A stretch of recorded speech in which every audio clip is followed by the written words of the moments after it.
श्रीविष्णुस्तोत्रम् किं नु नाम सहस्राणि जपते च पुनः पुनः यानि नामानि दिव्यानि तानि चाचक्ष केशव।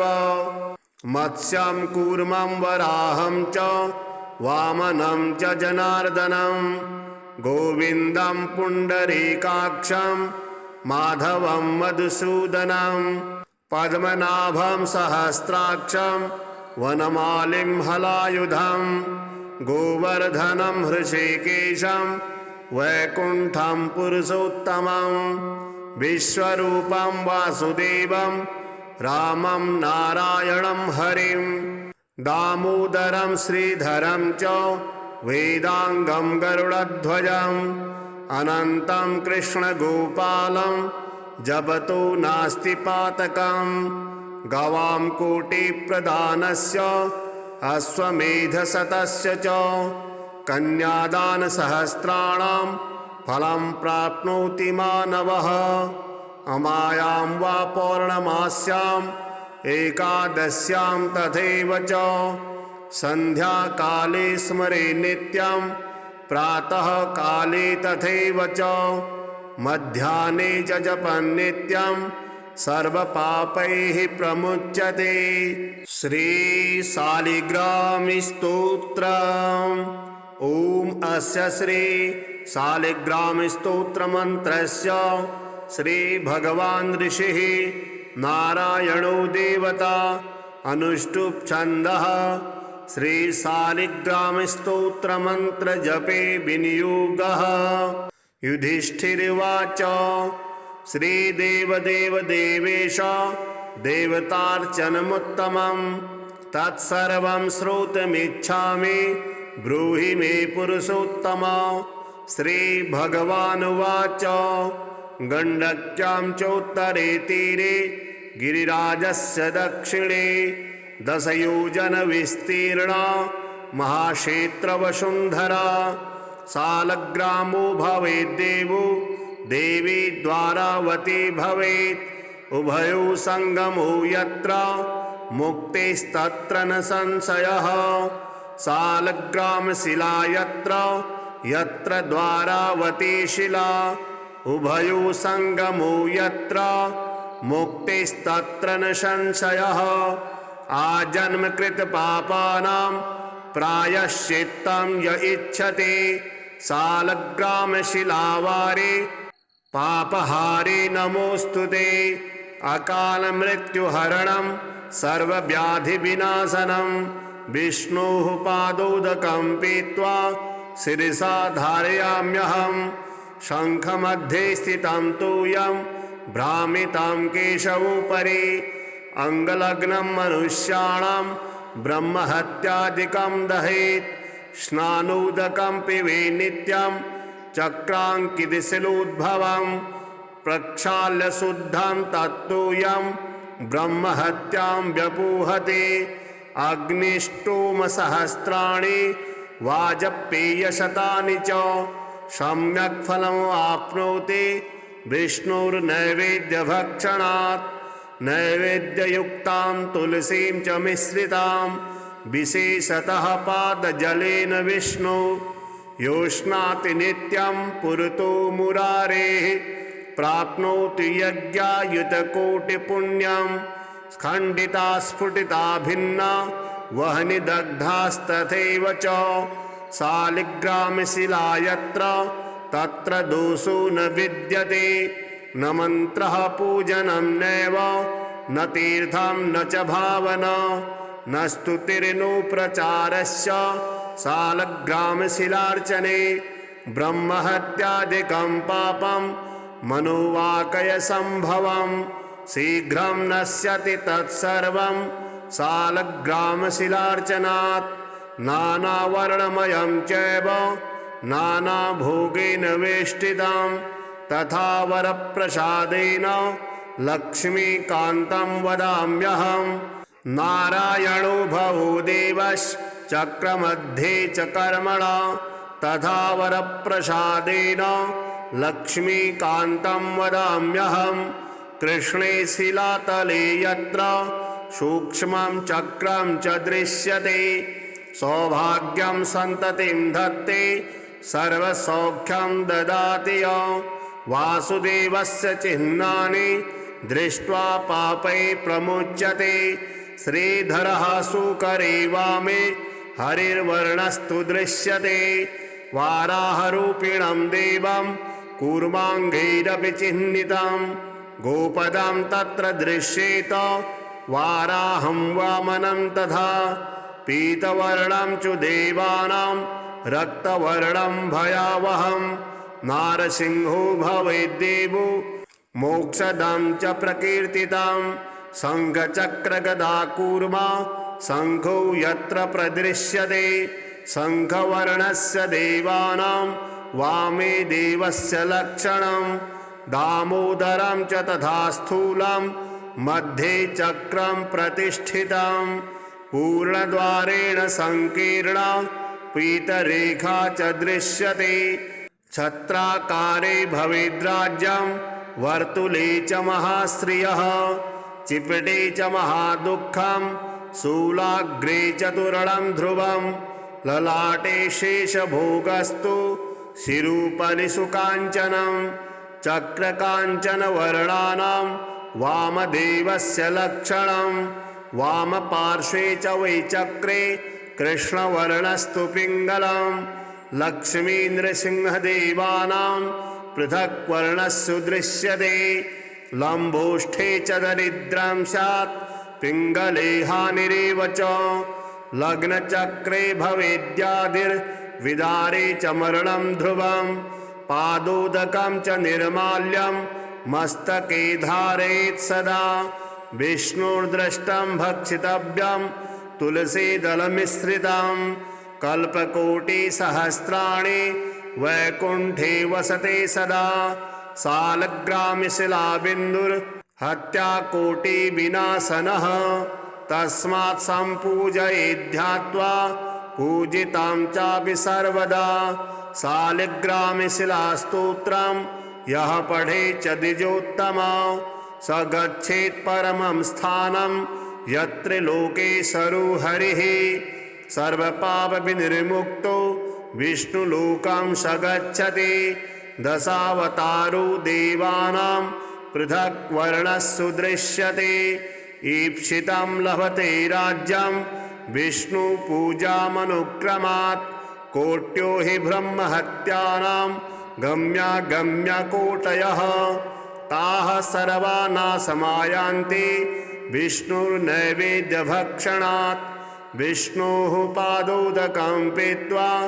कोटिजन्माघनाशनं तस्मादष्टगुणं पापं भूमो बिन्दुनिपातनात् श्रीलक्ष्मीनारायणस्तोत्रम् श्रीनिवास जगन्नाथ श्रीहरिभक्तवत्सला लक्ष्मीपते नमस्तुभ्यां त्राहि मां भवसागरात् राधारमण गोविन्द भक्तकामप्रपूरका नारायण नमस्तुभ्यां त्राहि मां भवसागरात् दामोदर महोदार सर्वापत्तिनिवारणा ऋषिकेश नमस्तुभ्यां त्राहि मां भवसागरात् गरुडध्वज वैकुण्ठ निवासिन् केशवाच्युता जनार्दन नमस्तुभ्यां त्राहि मां भवसागरात् शङ्खचक्रगदा पद्मा धर श्रीवत्सलाञ्छना मेघश्याम नमस्तुभ्यां त्राहि मां भवसागरात् त्वं माता त्वं पिता बन्धुः सद्गुरुस्त्वं दयानिधिः तत्तोऽन्यो न परो देवस्त्राहि मां भवसागरात् न जाने दान धर्मादि योगं यागं तपो जपं त्वं केवलं कुरु दयां त्राहि मां भवसागरात् न त्वत्समो यद्यपि पापकर्ता न त्वत्समोऽथापि पापहर्ता विज्ञापितं ते तदशेषसाक्षिन् मामूर्धरात्रं पतितं तवाग्रे श्रीविष्णुस्तोत्रम् किं नु नाम सहस्राणि जपते च पुनः पुनः। यानि नामानि दिव्यानि तानि चाचक्ष्व केशव। मत्स्यं कूर्मं वराहं च वामनं च जनार्दनं। गोविन्दं पुण्डरीकाक्षं माधवं मधुसूदनं। पद्मनाभं सहस्राक्षं वनमालिं हलायुधं।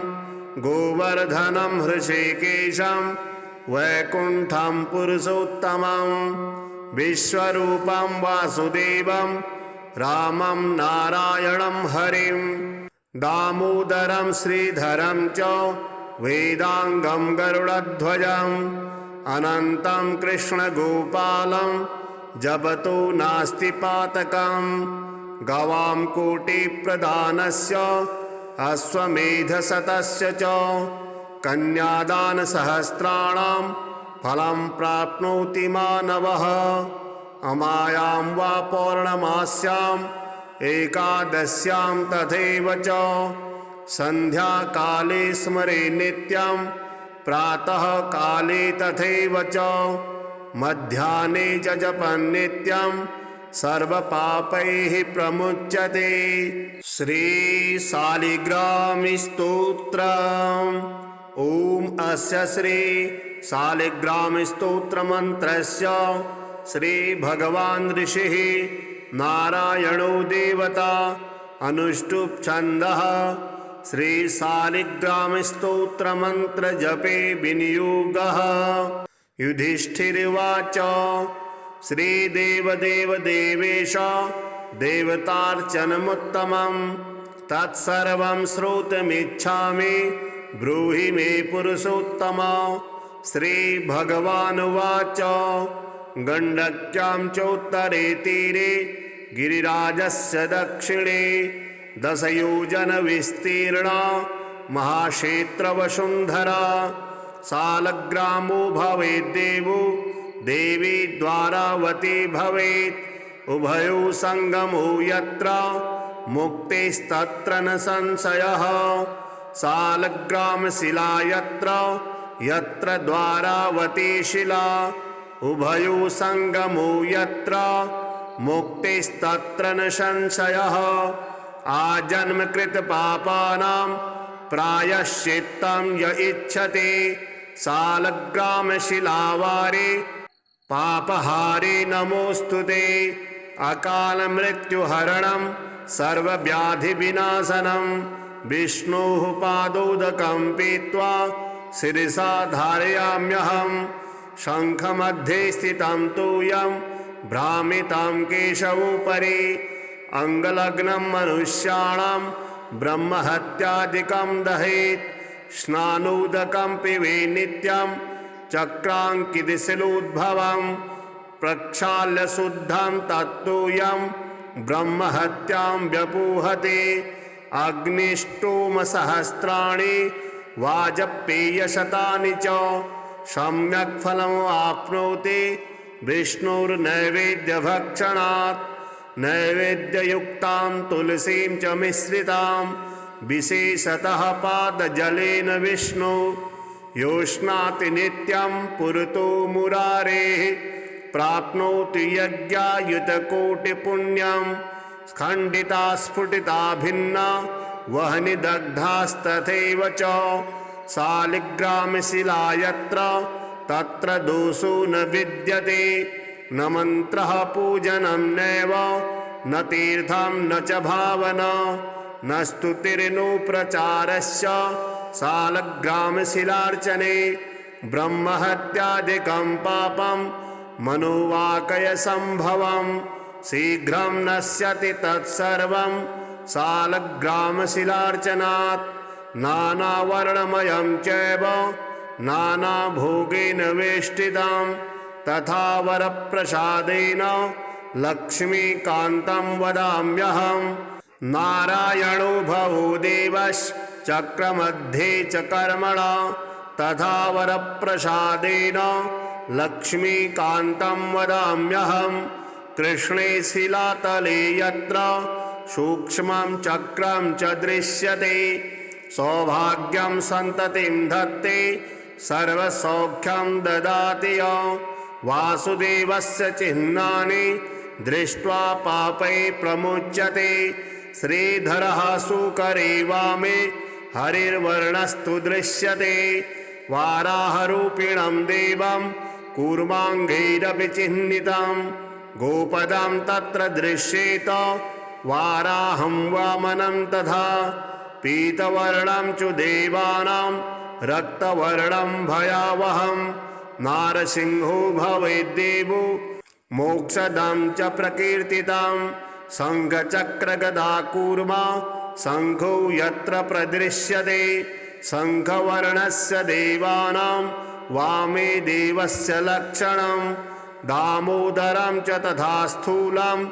मध्ये चक्रं प्रतिष्ठितं पूर्णद्वारेण संकीर्णा पीतरेखा च दृश्यते छत्राकारे भवेद्राज्यं वर्तुले च महाश्रियः चिपटे च महादुःखं शूलाग्रे चतुर्णं ध्रुवं ललाटे शेषभोगस्तु शिरूपरि सुकाञ्चनं चक्रकाञ्चनवर्णानां वामदेवस्य लक्षणं वामपार्श्वे च वै चक्रे कृष्णवर्णस्तु पिङ्गलं लक्ष्मीन्द्रसिंहदेवानां पृथक् वर्णस्सु दृश्यते लम्बोष्ठे च दरिद्रं स्यात् पिङ्गले हानिरेव च लग्नचक्रे भवेद्यादिर्विदारे च मरणं ध्रुवं पादोदकं च निर्माल्यं मस्तके धारयेत् सदा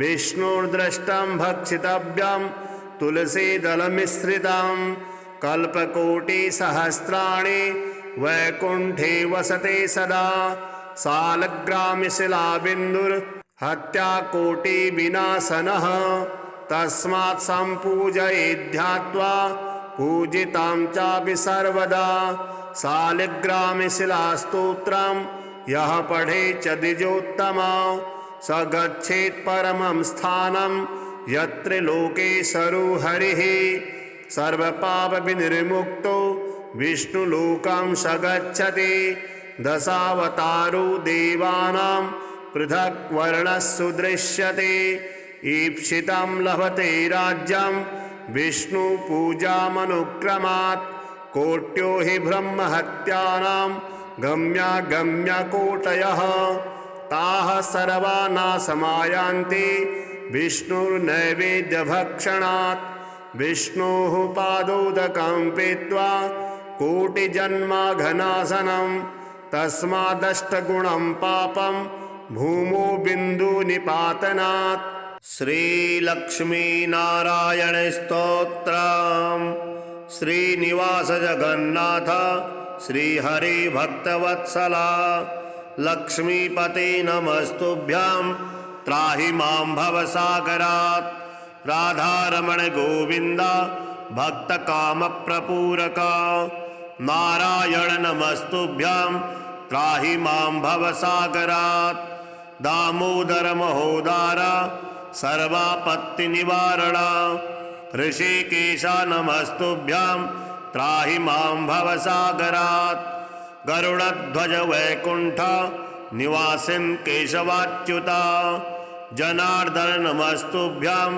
त्राहि मां भवसागरात् शङ्खचक्रगदा पद्म धर श्रीवत्सलाञ्छना मेघश्याम नमस्तुभ्यं त्राहि मां भवसागरात् त्वं माता त्वं पिता बन्धुः सद्गुरुस्त्वं दयानिधिः तत्तोऽन्यो न परो देवस्त्राहि मां भवसागरात् न जाने दान धर्मादि योगं यागं तपो जपं त्वं केवलं कुरु दयां त्राहि मां भवसागरात् न त्वत्समो यद्यपि पापकर्ता न त्वत्समोऽथापि पापहर्ता विज्ञापितं ते तदशेषसाक्षिन् मामूर्धरात्रं पतितं तवाग्रे श्रीविष्णुस्तोत्रम् किं नु नाम सहस्राणि जपते च पुनः पुनः यानि नामानि दिव्यानि तानि चाचक्ष्व केशव।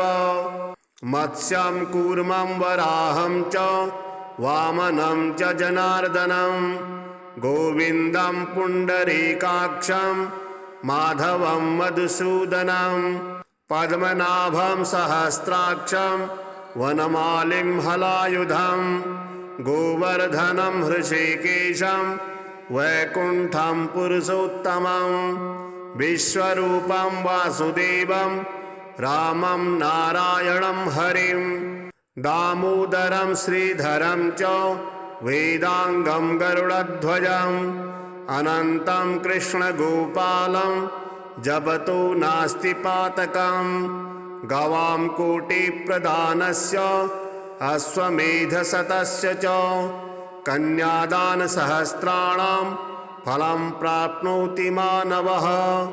अमायां वा पौर्णमास्याम् एकादश्यां तथैव च सन्ध्याकाले स्मरे नित्यं प्रातः काले तथैव च मध्याह्ने च जपन् नित्यं सर्वपापैः प्रमुच्यते। श्रीशालिग्रामस्तोत्रम्। ॐ अस्य श्री शालिग्रामस्तोत्रमन्त्रस्य श्रीभगवान् ऋषिः नारायणो देवता अनुष्टुप् छन्दः श्रीशालिग्रामस्तोत्रमन्त्रजपे विनियोगः। युधिष्ठिरुवाच श्रीदेवदेव देवेश देवतार्चनमुत्तमं तत्सर्वं श्रोतुमिच्छामि ब्रूहि मे पुरुषोत्तम। श्रीभगवानुवाच गण्डक्यां चोत्तरे तीरे गिरिराजस्य दक्षिणे दशयोजनविस्तीर्णा महाक्षेत्रवसुन्धरा शालग्रामो भवेद्देवो देवी द्वारावती भवेत् उभयो संगमो यत्र मुक्तिस्तत्र न संशयः। शालग्रामशिला यत्र यत्र द्वारावती शिला उभयो संगमो यत्र मुक्तिस्तत्र न संशयः। आजन्मकृत पापानां प्रायश्चित्तं य इच्छति शालग्रामशिलावारे पापहारे नमोस्तुते। अकालमृत्युहरणं सर्वव्याधिविनाशनं विष्णोः पादोदकं पीत्वा शिरसा धारयाम्यहं। शङ्खमध्ये स्थितं तूयं भ्रामितं केशवोपरि अङ्गलग्नं मनुष्याणां ब्रह्महत्यादिकं दहेत्। स्नानोदकं पिबे नित्यं चक्राङ्कितशिलोद्भवं प्रक्षाल्य शुद्धं तत्तूयं ब्रह्महत्यां व्यपूहते।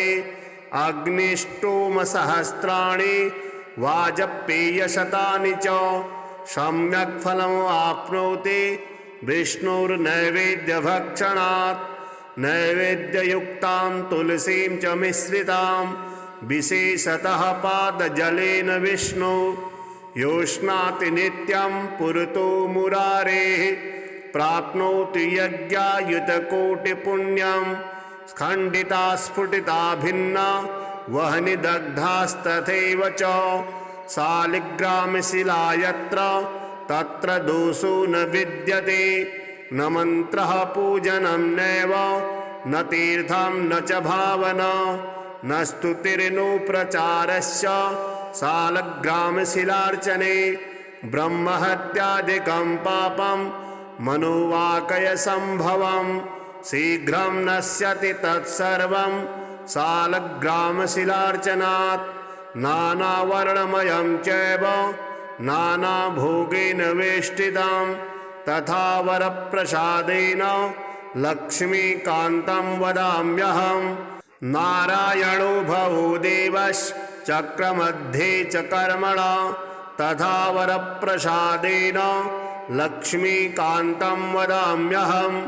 कृष्णे शिलातले यत्र सूक्ष्मं चक्रं च दृश्यते सौभाग्यं सन्ततिं धत्ते सर्वसौख्यं ददाति। वासुदेवस्य चिह्नानि दृष्ट्वा पापै प्रमुच्यते। श्रीधरः सुकरे वामे हरिर्वर्णस्तु दृश्यते। वाराहरूपिणं देवं कूर्माङ्गैरपि चिह्नितं। गोपदं तत्र दृश्येत वाराहं वामनं तथा। पीतवर्णं च देवानां रक्तवर्णं भयावहं। नारसिंहो भवेद्देवो मोक्षदं च प्रकीर्तितं। शङ्खचक्रगदाकूर्मा शङ्खो यत्र प्रदृश्यते। शङ्खवर्णस्य देवानां वामे देवस्य लक्षणं। दामोदरं च तथा स्थूलं मध्ये चक्रं प्रतिष्ठितं। पूर्णद्वारेण संकीर्णा पीतरेखा च दृश्यते।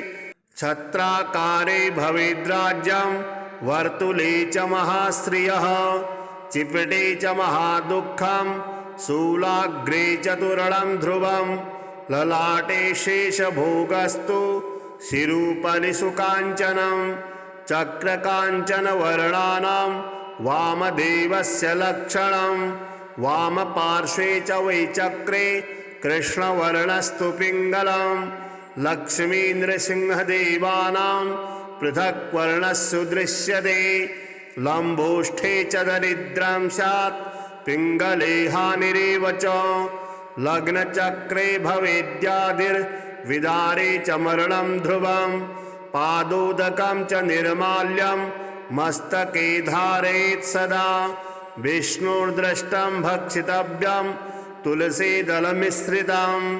कल्पकोटिसहस्राणि वैकुण्ठे वसते सदा। सालग्रामशिलाबिन्दुर्हत्याकोटिविनाशनः। तस्मात् सम्पूजयेद्ध्यात्वा पूजितां चापि सर्वदा। शालिग्रामशिलास्तोत्रं यः पठेत् च द्विजोत्तमा। स गच्छेत् परमं स्थानं यत्र लोकेशरो हरिः।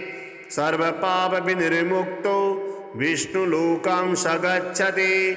दशावतारो देवानां पृथक् वर्णस्सु दृश्यते। ईप्सितं लभते राज्यं विष्णुपूजामनुक्रमात्। कोट्यो हि ब्रह्महत्यानां गम्यागम्यकोटयः।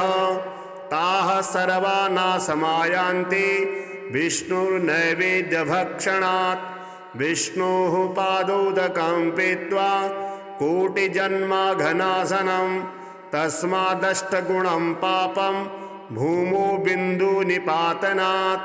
श्रीलक्ष्मीनारायणस्तोत्रम्। श्रीनिवास जगन्नाथ श्रीहरि भक्तवत्सला। लक्ष्मीपते नमस्तुभ्यं त्राहि मां भवसागरात्।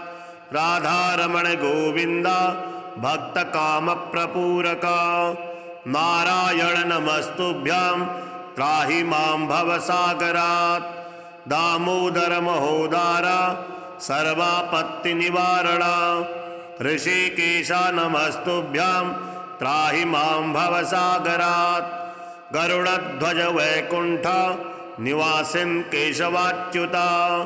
जनार्दन नमस्तुभ्यं त्राहि मां भवसागरात्। शङ्खचक्रगदा पद्म धर श्रीवत्सलाञ्छना।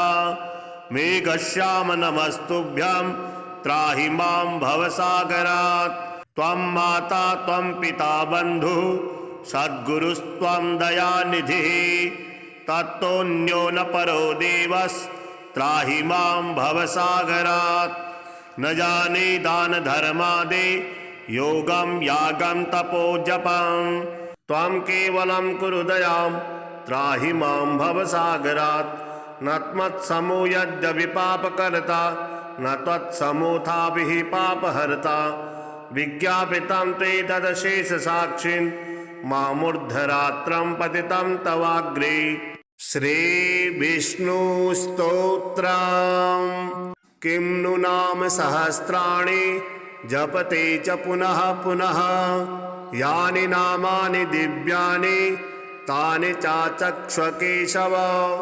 मत्स्यं कूर्मं वराहं च वामनं च जनार्दनं गोविन्दं पुण्डरीकाक्षं माधवं मधुसूदनं पद्मनाभं सहस्राक्षं वनमालिं हलायुधं गोवर्धनं हृषीकेशं वैकुण्ठं पुरुषोत्तमं विश्वरूपं वासुदेवं रामं नारायणं हरिं दामोदरं श्रीधरं च वेदांगं गरुडध्वजम् अनन्तं कृष्णगोपालं जपतो नास्ति पातकं गवां कोटिप्रदानस्य अश्वमेधशतस्य च कन्यादानसहस्राणां फलं प्राप्नोति मानवः अमायां वा पौर्णमास्याम् एकादश्यां तथैव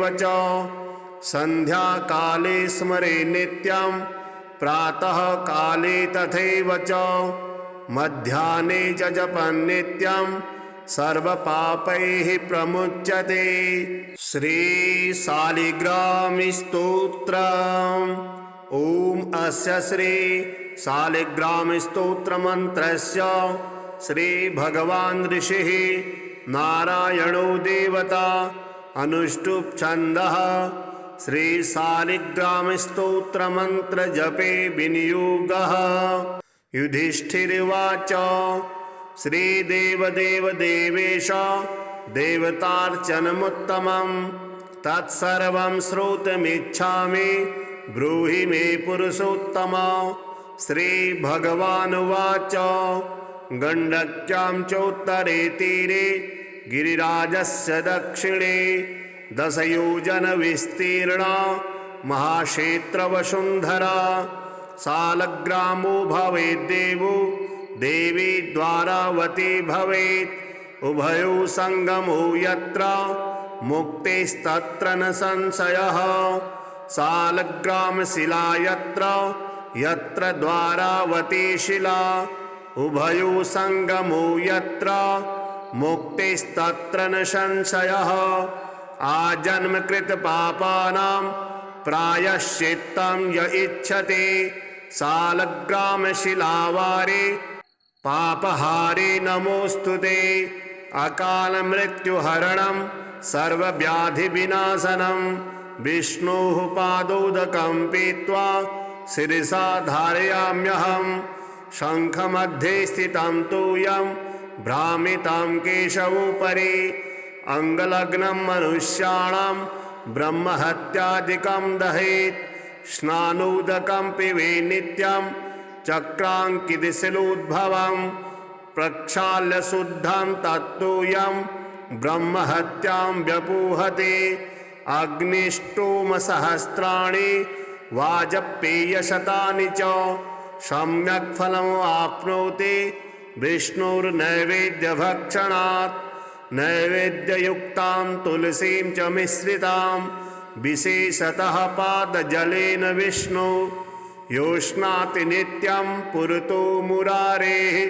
प्राप्नोति यज्ञायुतकोटिपुण्यं स्खण्डिता स्फुटिता भिन्ना वह्नि दग्धास्तथैव च शालिग्रामशिला यत्र तत्र दोषो न विद्यते न मन्त्रः पूजनं नैव न तीर्थं न च भावना न स्तुतिर्नो प्रचारस्य शालग्रामशिलार्चने ब्रह्महत्यादिकं पापं मनोवाकयसम्भवं शीघ्रं नश्यति तत्सर्वं शालग्रामशिलार्चनात् नानावर्णमयं चैव नानाभोगेन वेष्टितं तथा वरप्रसादेन लक्ष्मीकान्तं वदाम्यहं नारायणो भवो देवश्चक्रमध्ये च कर्मणा तथा वरप्रसादेन लक्ष्मीकान्तं वदाम्यहं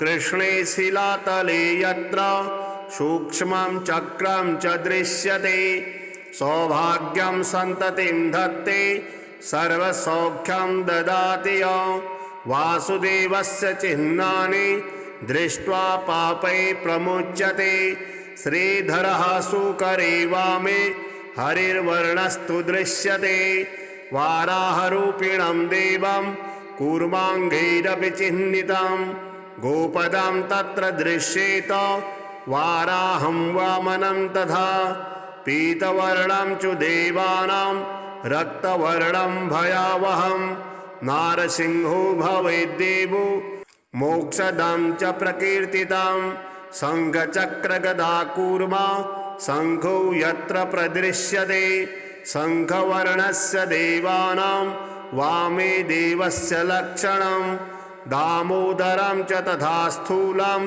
मध्ये चक्रं प्रतिष्ठितं पूर्णद्वारेण संकीर्णा पीतरेखा च दृश्यते छत्राकारे भवेद्राज्यं वर्तुले च महाश्रियः चिपटे च महादुःखं शूलाग्रे चतुर्णं ध्रुवं ललाटे शेषभोगस्तु शिरूपरि सुकाञ्चनं चक्रकाञ्चनवर्णानां वामदेवस्य लक्षणं वामपार्श्वे च वै चक्रे कृष्णवर्णस्तु पिङ्गलं लक्ष्मीन्द्रसिंहदेवानां पृथक् वर्णस्सु दृश्यते लम्बोष्ठे च दरिद्रं स्यात् पिङ्गले हानिरेव च लग्नचक्रे भवेद्यादिर्विदारे च मरणं ध्रुवं पादोदकं च निर्माल्यं मस्तके धारयेत् सदा विष्णुर्दृष्टं भक्षितव्यं तुलसीदलमिश्रितं कल्पकोटिसहस्राणि वैकुण्ठे वसते सदा सालग्रामशिलाबिन्दुर्हत्याकोटिविनाशनः तस्मात् सम्पूजयेद्ध्यात्वा पूजितां चापि सर्वदा सालग्रामशिलास्तोत्रं यः पठेत् च द्विजोत्तमा स गच्छेत् परमं स्थानं यत्र लोकेशरो हरिः सर्वपापविनिर्मुक्तो विष्णुलोकं स गच्छति दशावतारो देवानां पृथक् वर्णस्सु दृश्यते ईप्सितं लभते राज्यं विष्णुपूजामनुक्रमात् कोट्यो हि ब्रह्महत्यानां गम्यागम्यकोटयः ताः सर्वा नाशमायान्ति विष्णुर्नैवेद्यभक्षणात् विष्णोः पादोदकं पीत्वा कोटिजन्माघनाशनं तस्मादष्टगुणं पापं भूमो बिन्दुनिपातनात् श्रीलक्ष्मीनारायणस्तोत्रम् श्रीनिवास जगन्नाथ श्रीहरिभक्तवत्सला लक्ष्मीपते नमस्तुभ्यां त्राहि मां भवसागरात् राधारमण गोविन्द भक्तकामप्रपूरका नारायण नमस्तुभ्यां त्राहि मां भवसागरात् दामोदर महोदार सर्वापत्तिनिवारणा ऋषिकेशा नमस्तुभ्यां त्राहि मां भवसागरात् गरुडध्वज वैकुण्ठ निवासिन् केशवाच्युता जनार्दन नमस्तुभ्यां त्राहि मां भवसागरात् शङ्खचक्रगदा पद्म धर श्रीवत्सलाञ्छना मेघश्याम नमस्तुभ्यां त्राहि मां भवसागरात् त्वं माता त्वं पिता बन्धुः सद्गुरुस्त्वं दयानिधिः तत्तोऽन्यो न परो देवस्त्राहि मां भवसागरात् न जाने दान धर्मादि योगं यागं तपो जपं त्वं केवलं कुरु दयां त्राहि मां भवसागरात् न त्वत्समो यद्यपि पापकर्ता न त्वत्समोऽथापि पापहर्ता विज्ञापितं ते तदशेषसाक्षिन् मामूर्धरात्रं पतितं तवाग्रे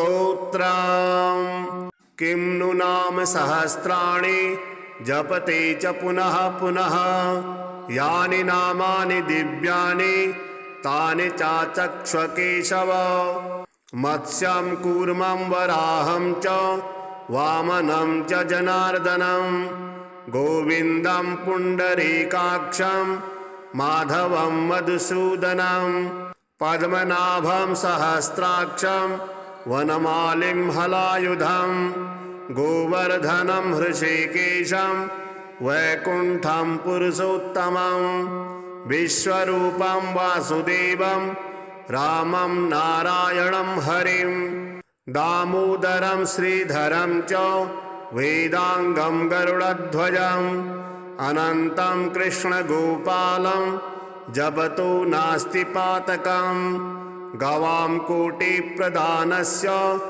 अश्वमेधशतस्य च कन्यादानसहस्राणां फलं प्राप्नोति मानवः अमायां वा पौर्णमास्याम् एकादश्यां तथैव च सन्ध्याकाले स्मरे नित्यं प्रातः काले तथैव च मध्याह्ने च जपन् नित्यं सर्वपापैः प्रमुच्यते।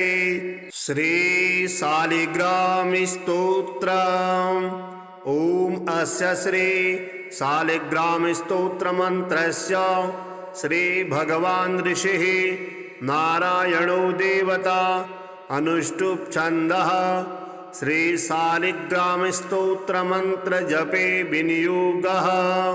युधिष्ठिर्वाच श्रीदेवदेव देवेश देवतार्चनमुत्तमं तत्सर्वं श्रोतुमिच्छामि ब्रूहि मे पुरुषोत्तम।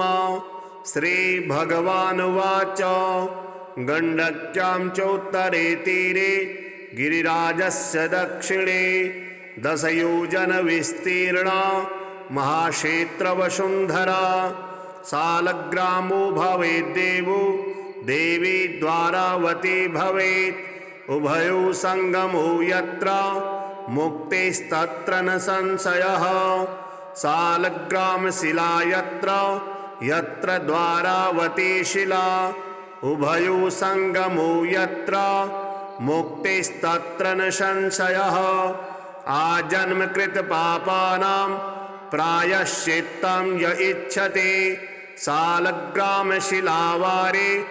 पापहारे नमोस्तुते अकालमृत्युहरणं सर्वव्याधिविनाशनं विष्णोः पादोदकं पीत्वा शिरसा धारयाम्यहं शङ्खमध्ये स्थितं तूयं भ्रामितां केशवोपरि अंगलग्नं मनुष्याणां ब्रह्महत्यादिकं दहेत् स्नानोदकं पिबे नित्यं चक्राङ्कितशिलोद्भवं प्रक्षाल्य शुद्धं तत्तूयं ब्रह्महत्यां व्यपूहते अग्निष्टोमसहस्राणि वाजपेयशतानि च सम्यक् फलम् आप्नोति विष्णुर्नैवेद्यभक्षणात् नैवेद्ययुक्तां तुलसीं च मिश्रितां विशेषतः पादजलेन विष्णु योष्णाति नित्यं पुरतो मुरारेः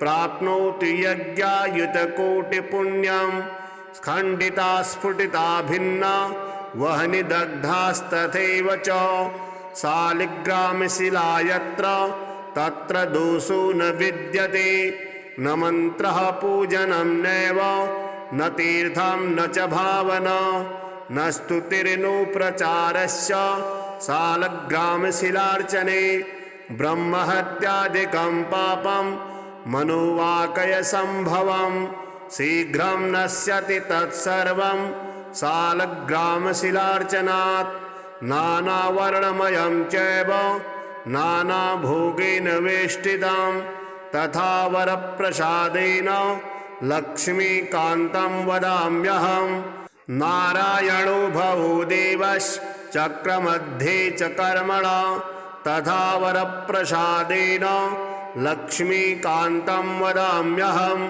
कृष्णे शिलातले यत्र सूक्ष्मं चक्रं च दृश्यते सौभाग्यं सन्ततिं धत्ते सर्वसौख्यं ददाति य वासुदेवस्य चिह्नानि दृष्ट्वा पापै प्रमुच्यते श्रीधरः सुकरे वामे हरिर्वर्णस्तु दृश्यते वाराहरूपिणं देवं कूर्माङ्गैरपि चिह्नितं गोपदं तत्र दृश्येत वाराहं वामनं तथा पीतवर्णं च देवानां रक्तवर्णं भयावहं नारसिंहो भवेद्देवो मोक्षदं च प्रकीर्तितं शङ्खचक्रगदाकूर्मा शङ्खो यत्र प्रदृश्यते शङ्खवर्णस्य देवानां वामे देवस्य लक्षणं दामोदरं च तथा स्थूलं मध्ये चक्रं प्रतिष्ठितं पूर्णद्वारेण संकीर्णा पीतरेखा च दृश्यते छत्राकारे भवेद्राज्यं वर्तुले च महाश्रियः चिपटे च महादुःखं शूलाग्रे चतुर्णं ध्रुवं ललाटे शेषभोगस्तु शिरूपरि सुकाञ्चनं चक्रकाञ्चनवर्णानां वामदेवस्य लक्षणं वामपार्श्वे च वै चक्रे कृष्णवर्णस्तु पिङ्गलं लक्ष्मीन्द्रसिंहदेवानां पृथक् वर्णस्सु दृश्यते लम्बोष्ठे च दरिद्रं स्यात् पिङ्गले हानिरेव च लग्नचक्रे भवेद्यादिर्विदारे च मरणं ध्रुवं पादोदकं च निर्माल्यं मस्तके धारयेत् सदा विष्णुर्दृष्टं भक्षितव्यं तुलसीदलमिश्रितं कल्पकोटिसहस्राणि वैकुण्ठे वसते सदा सालग्रामशिलाबिन्दुर्हत्याकोटिविनाशनः तस्मात् सम्पूजयेद्ध्यात्वा पूजितां चापि सर्वदा सालग्रामशिलास्तोत्रं यः पठेत् च द्विजोत्तमा स गच्छेत् परमं स्थानं यत्र लोकेशरो हरिः सर्वपापविनिर्मुक्तो विष्णुलोकं स गच्छति दशावतारो देवानां पृथक् वर्णस्सु दृश्यते ईप्सितं लभते राज्यं विष्णुपूजामनुक्रमात् कोट्यो हि ब्रह्महत्यानां गम्यागम्यकोटयः ताः सर्वा नाशमायान्ति विष्णुर्नैवेद्यभक्षणात् विष्णोः पादोदकं पीत्वा कोटिजन्माघनाशनं तस्मादष्टगुणं पापं भूमो बिन्दुनिपातनात् श्रीलक्ष्मीनारायणस्तोत्रम् श्रीनिवास जगन्नाथ श्रीहरिभक्तवत्सला लक्ष्मीपते नमस्तुभ्यां त्राहि मां भवसागरात् राधारमण गोविन्द भक्तकामप्रपूरक नारायण नमस्तुभ्यां त्राहि मां भवसागरात् दामोदर महोदार सर्वापत्तिनिवारण ऋषिकेश नमस्तुभ्यां त्राहि मां भवसागरात् गरुडध्वज वैकुण्ठ निवासिन् केशवाच्युत जनार्दन नमस्तुभ्यां त्राहि मां भवसागरात् शङ्खचक्र गदा पद्म धर श्रीवत्सलाञ्छना मेघश्याम नमस्तुभ्यां त्राहि मां भवसागरात् त्वं माता त्वं पिता बन्धुः सद्गुरुस्त्वं दयानिधिः तत्तोऽन्यो न परो देवस्त्राहि मां भवसागरात् न जाने दान धर्मादि योगं यागं तपो जपं त्वं केवलं कुरु दयां त्राहि मां भवसागरात् न त्वत्समो यद्यपि पापकर्ता न त्वत्समोऽथापि पापहर्ता विज्ञापितं ते तदशेषसाक्षिन् मामूर्धरात्रं पतितं तवाग्रे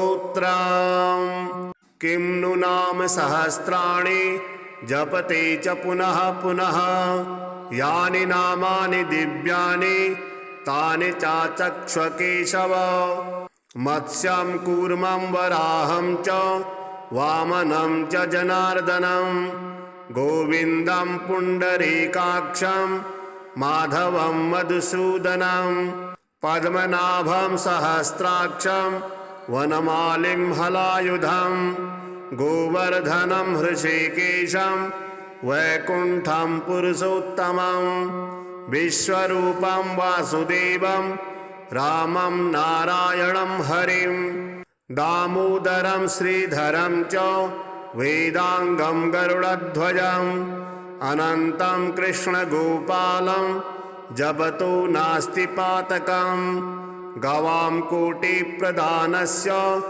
अश्वमेधशतस्य च कन्यादानसहस्राणां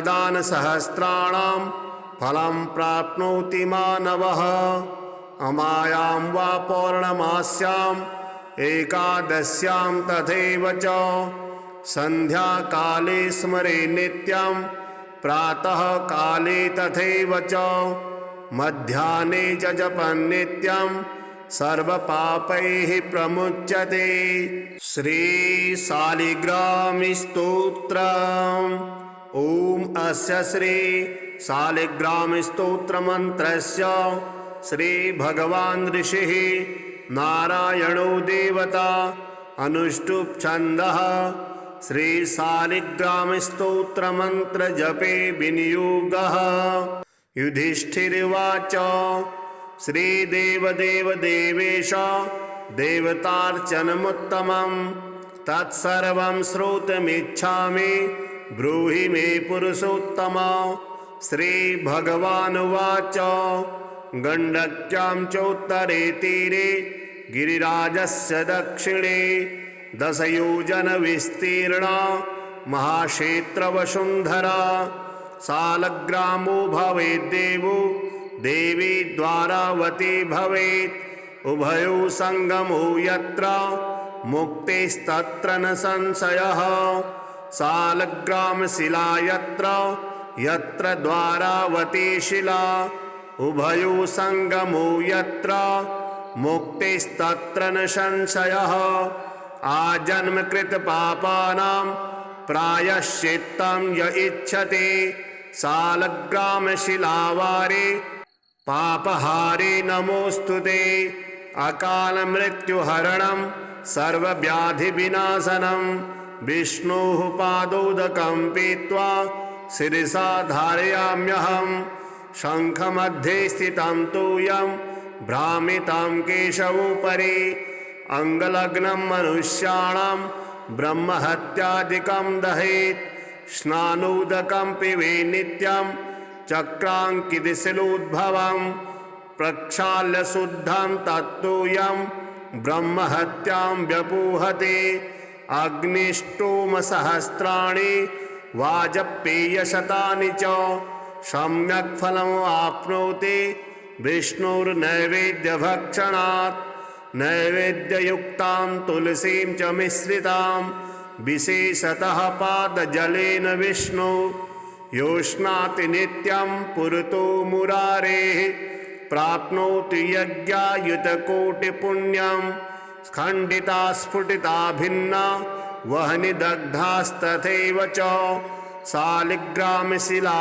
यत्र तत्र दोषो न विद्यते न मन्त्रः पूजनं नैव न तीर्थं न च भावना न स्तुतिर्नो प्रचारस्य शालग्रामशिलार्चने ब्रह्महत्यादिकं पापं मनोवाकयसम्भवं शीघ्रं नश्यति तत्सर्वं शालग्रामशिलार्चनात् नानावर्णमयं चैव नानाभोगेन वेष्टितं तथा वरप्रसादेन लक्ष्मीकान्तं वदाम्यहं नारायणो भवो देवश्चक्रमध्ये च कर्मणा तथा वरप्रसादेन लक्ष्मीकान्तं वदाम्यहं कृष्णे शिलातले यत्र सूक्ष्मं चक्रं च दृश्यते सौभाग्यं सन्ततिं धत्ते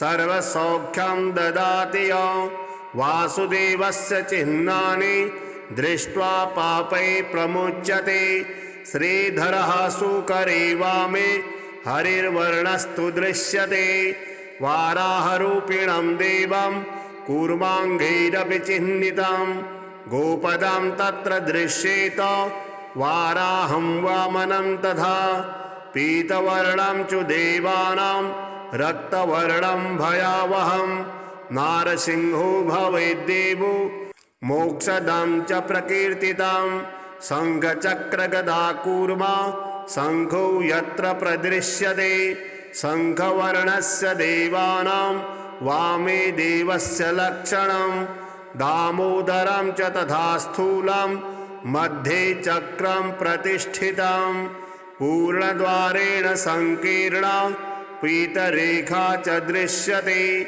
छत्राकारे भवेद्राज्यं वर्तुले च महाश्रियः चिपटे च महादुःखं शूलाग्रे चतुर्णं ध्रुवं ललाटे शेषभोगस्तु शिरूपनिषु काञ्चनं चक्रकाञ्चनवर्णानां वामदेवस्य लक्षणं वामपार्श्वे च वै चक्रे कृष्णवर्णस्तु पिङ्गलं लक्ष्मीन्द्रसिंहदेवानां पृथक् वर्णस्सु दृश्यते लम्बोष्ठे च दरिद्रं स्यात् पिङ्गले हानिरेव च लग्नचक्रे भवेद्यादिर्विदारे च मरणं ध्रुवं पादोदकं च निर्माल्यं मस्तके धारयेत् सदा विष्णुर्दृष्टं भक्षितव्यं तुलसीदलमिश्रितं कल्पकोटिसहस्राणि वैकुण्ठे वसते सदा सालग्रामशिलाबिन्दुर्हत्याकोटिविनाशनः तस्मात् सम्पूजयेद्ध्यात्वा पूजितां चापि सर्वदा सालग्रामशिलास्तोत्रं यः पठेत् च द्विजोत्तमा स गच्छेत् परमं स्थानं यत्र लोकेशरो हरिः सर्वपापविनिर्मुक्तो विष्णुलोकं स गच्छति दशावतारो देवानां पृथक् वर्णस्सु दृश्यते ईप्सितं लभते राज्यं विष्णुपूजामनुक्रमात् कोट्यो हि ब्रह्महत्यानां गम्यागम्यकोटयः ताः सर्वा नाशमायान्ति विष्णुर्नैवेद्यभक्षणात् विष्णोः पादोदकं पीत्वा कोटिजन्माघनाशनं तस्मादष्टगुणं पापं भूमो बिन्दुनिपातनात् श्रीलक्ष्मीनारायणस्तोत्रम् श्रीनिवास जगन्नाथ श्रीहरिभक्तवत्सला लक्ष्मीपते नमस्तुभ्यां त्राहि मां भवसागरात् राधारमण गोविन्द भक्तकामप्रपूरका नारायण नमस्तुभ्यां त्राहि मां भवसागरात् दामोदर महोदार सर्वापत्तिनिवारणा ऋषिकेश नमस्तुभ्यां त्राहि मां भवसागरात् गरुडध्वज वैकुण्ठ निवासिन् केशवाच्युता जनार्दन नमस्तुभ्यां त्राहि मां भवसागरात् शङ्खचक्रगदा पद्मा धर श्रीवत्सलाञ्छना मेघश्याम नमस्तुभ्यां त्राहि मां भवसागरात् त्वं माता त्वं पिता बन्धुः सद्गुरुस्त्वं दयानिधिः तत्तोऽन्यो न परो देवस्त्राहि मां भवसागरात् न जाने दान धर्मादि योगं यागं तपो जपं त्वं केवलं कुरु दयां त्राहि मां भवसागरात् न त्वत्समो यद्यपि पापकर्ता न त्वत्समोऽथापि पापहर्ता विज्ञापितं ते तदशेषसाक्षिन् मामूर्धरात्रं पतितं तवाग्रे।